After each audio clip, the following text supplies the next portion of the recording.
Bismillahirrahmanirrahim. Assalamualaikum warahmatullahi wabarakatuh. Alhamdulillahirabbil alamin.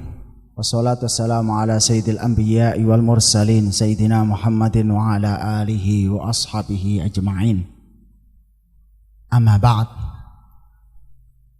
Para bapak ibu sekalian yang dirahmati Allah Subhanahu wa taala, bil khusus seluruh dewan asatidzah, hadir bersama kita Ustadz Abdul Rahim. Beliau adalah pengasuh pesantren Salman Al Farisi. Ahlan wa sahlan Ustadz. Barakallahu fiik. Dan juga tadi sudah sampaikan oleh Mbah Yai Abdul Mu'id selaku sesepuh Islamic Center. Pada kesempatan pagi hari ini ada nuansa menu ilmiah yang akan kita rasakan dan kita nikmati, yaitu belajar sejarah. Belajar sejarah. Ini konsep yang sudah mulai banyak hilang di tengah kaum muslimin. Padahal sejarah itu adalah ruhnya orang mukmin. Sejarah itu dari kata bahasa Arab syajaroh. Sejarah itu dari kata bahasa Arab syajarotun, pohon. Pohon keturunan. Maka kalau belajar sejarah berarti belajar turunan. Turunannya sapa? Islam mengajarkan kita peduli terhadap sejarah. Al-Qur'an ini Pak, isine ku sejarah kabeh. Al-Quran ini isinya semua sejarah. Surat Al-Baqarah, surat sapi, niku sejarah Bani Israel. Yeah? Terus kemudian ada di situ tentang bab orang munafik, sejarah. Wattaba'u ma tatlus syayatinu ala mulki Sulaiman. Di surat Al-Baqarah ada Nabi Sulaiman, sejarah. Wa idzi batala Ibrahim rabbuhu bikalimatin, sejarah lagi. Surat Al-Baqarah sejarah. Surat Al-Imran namanya Ali Imran, keluarga Imran, Zakaria, sejarah mana? Surat An-Nisa bicara tentang tata cara berkeluarga, terus kemudian tentang jihad, kemudian tentang waris. Itu ya surat An-Nisa. Sejarah semua Pak. Mulai carane golek bojo, terus bojone kudu pira, anake kudu pira, ben sugih carane dengan cara jihad dan bekerja keras menuntut ilmu. Lek wis mati warisane pira? Yas'alunaka anil kalalah. Qul hiya itu ya, wa yas'alunaka surat Al-Baqarah ayat terakhir. Itu bab warisan. Baru kemudian ya ayyuhalladzina amanu aufu bil uqud, surat Al-Maidah bab panganan. Sejarah juga. Wa 'alal ladzina hadu harramna kulladzi dzufur. Wong Yahudi ku semua hewan yang berkuku haram. Sejarah lagi. Ayo golek mana? A'raf, sejarah lagi. Surat Al-Anfal iku sirah perang Badar. Surat At-Taubah periode Madinah orang munafik, sejarah lagi. Baru masuk surat Yunus, Nabi Yunus, sejarah. Surat Hud, Nabi Hud, sejarah. Nabi Yusuf, surat Yusuf, sejarah. Baru surat An-Nahl, niku bab tentang pertanian. Bab tentang pertanian, tapi ada sejarah sedikit. Surat Al-Isra, huwa min itaq, itu adalah ayat kuno, berarti sejarah. Surat Kahfi, sejarah. Ayo, golek piye? Quran itu isinya semuanya sejarah. Kenapa Bapak Ibu sekalian mengenal sejarah? Satu, dengan mengenal sejarah, maka kita bisa mengetahui standarisasi semangat. Misalnya gini, wong biyen niku sahabat iku seneng lho maca Quran. Aku ya seneng. Mereka suka membaca Quran, saya juga suka. Tapi lihat sejarah para sahabat. Mocone pirang juz? Sedina 5 juz. Nah, itu sejarah. Contohon kaya Kanjeng Nabi. 5 juz hafal Quran, membaca Al-Quran. Awake dhewe 5 juz 5 tahun. Untung ono traweh sak jusan. Dengan mengenal sejarah, ngerti Dulu sejarahnya orang kalau sholat tahajud itu berapa kali? Urwah bin Zubair itu sikile diketok paginya, kakinya dipotong. Tanpa pati rasa, tak maca Quran dan wirid. Lek wis mbok jiwit gak krasa, gerajien krek. Drodos getiye kei minyak hangat langsung beku, malamnya sholat itu 1/7 Quran. Berarti hampir 5 juz sak ngadekan Pak, sikile siji diketok. Niku lah awake dhewe ndelok sejarah. Lek enggak aku wis ahlul Quran. Berapa kamu baca? 2 lembar sebulan. Wah, kamu memang mengikuti sunnah tapi tidak cocok dengan sejarah. Paham nggih? Nah, nanti Pangeran Diponegoro jenengan akan lihat sejarahnya Pangeran Diponegoro itu tirakatnya kayak apa, sholat tahajudnya kayak apa, baca Qurannya kayak apa, perangnya bagaimana. Itu ono namanya dengan belajar sejarah kita belajar standarisasi perjuangan. Apa? Standarisasi perjuangan. Dengan belajar sejarah itu sama dengan belajar nota. Maksudnya apa nota ya Ustaz? Kalau kita mengenal sejarah, kapan-kapan kita juga bisa menagih sejarah. Kalau ini Turki niku nggih, dinyek mbek wong Perdana Menteri Turki.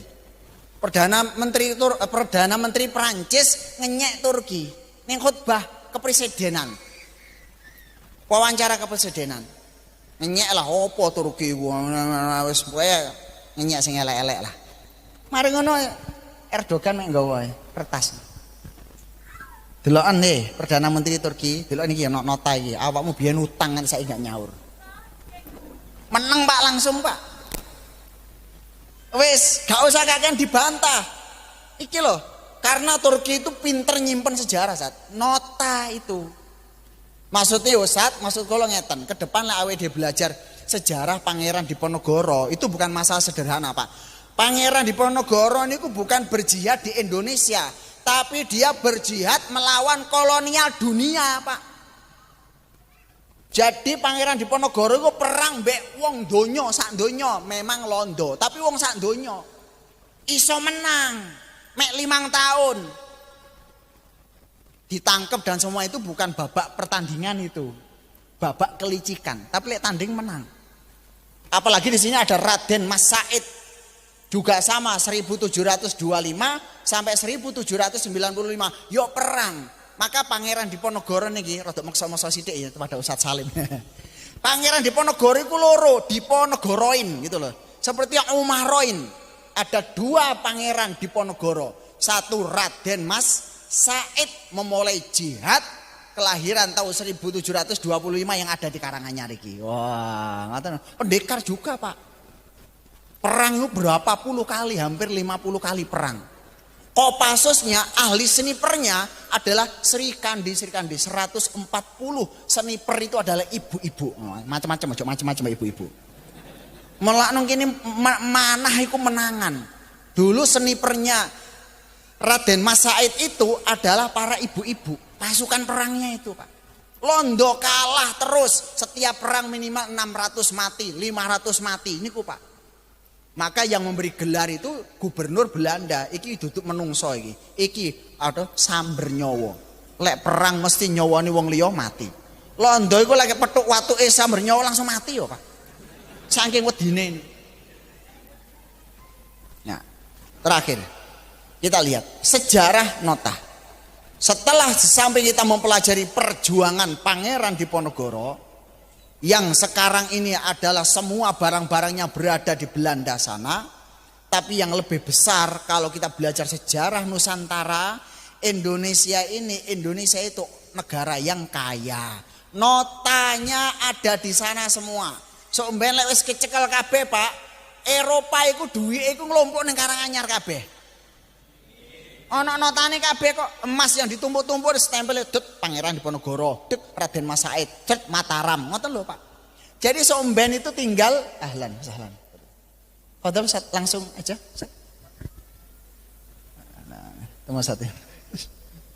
Oh. Dan Pangeran Raden Mas Salim. Alhamdulillah. Pengantar saat biasa gitu. Ya kiai ku tutup kendang, ndongakno Al-Fatihah wis mari gitu. Nggih, sugeng rawuh saat di Mataram kuno. Saat Salim. Jadi belajar sejarah ke depan itu nota, kita mengumpulkan poin-poin nota. Di mana somben itu anak cucu kita datang ke Eropa itu gak ngerampok, Pak. Mek njomok donyaku. Ning gudangku emasku bertonton di sana itu. Nanti awake dhewe teko stempele Mataram, gawa mulih. Mataram, gawa mulih. Mataram, gawa mulih. Niku londong, bagai dong, ngoten. Maka kenapa sejarah kita dihabiskan sehabis-habisnya? Karena sejarah Eropa datang ke Indonesia menggolek badongan.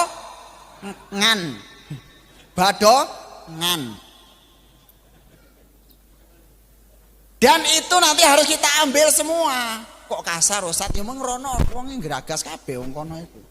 Sok mben kepingin golek panganan maneh. Akan kita ambil lagi 350 tahun. Dan itu akan kita ambil. Maka nanti penaklukan Eropa itu nggak ada namanya ghanimah, Pak. Mungkin tinggal ngambil harta kita memang. Kenapa sekarang Eropa hebat? Bene dilompokno kabeh duitin konon. Lompokno kabeh disusun dengan apik, diarsipkan dengan bagus, sok mben karek jemek Ustaz. Maka sebenarnya sekarang bukan kehebatan Eropa, bukan pengumpulan harta umat Islam. Maka kenali sejarah, mengenal sejarah, ikut nelusuri nota. Malah anak Sunda Empire punya harta unlimited katanya ngono.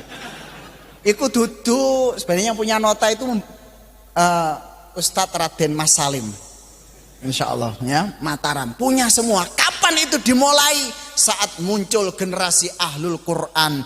Wa aurasakum ardahum wa diyarahum wa amwalahum wa ardal lam tatauha. Surat Al-Ahzab ayat 27. Nanti akan aku wariskan ardahum, bumi mereka, wa diyarahum, apartemen-apartemen mereka, wa amwalahum, harta-harta mereka, wa ardhal lam tatauha, dan tanah-tanah yang belum terjamah tak keno awakmu kabeh.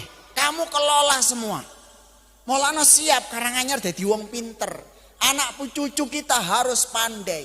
Pesan saya karena Ustadz Salim sudah rawuh, pesan saya jangan lupa Al-Qur'an. Jangan lupa sejarah. Kemudian yang terakhir, sejarah itu syajaratun, adalah pohon akar. Ojo-ojo jenengan iki wong Karanganyar iki turunane raja kabeh. Turunane wong Solo, turunane wong Jogja niku turunane raja kabeh, Pak.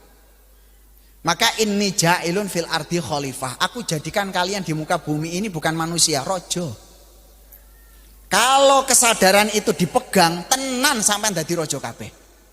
Tapi kalau kesadaran itu hilang, maka kita akan menjadi apa? Summa radadnahu asfala safilin.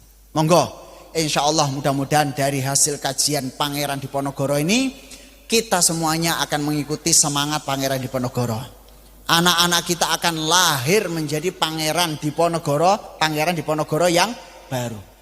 Pangeran Diponegoro yang bukan kesini, nakin ada Pangeran Diponegoro yang ada di Australia, Pangeran Diponegoro yang ada di Amerika. Iku kabeh gambare Pangeran Diponegoro kabeh.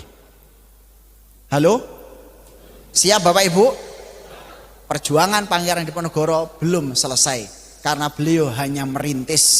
Beliau hanya merintis, memberikan pesan bahwa perjuangan kita bisa mengalahkan Eropa, apapun kekuatan mereka, diobrak-abrik iso, lek dheweke elekan, ngoten nggih.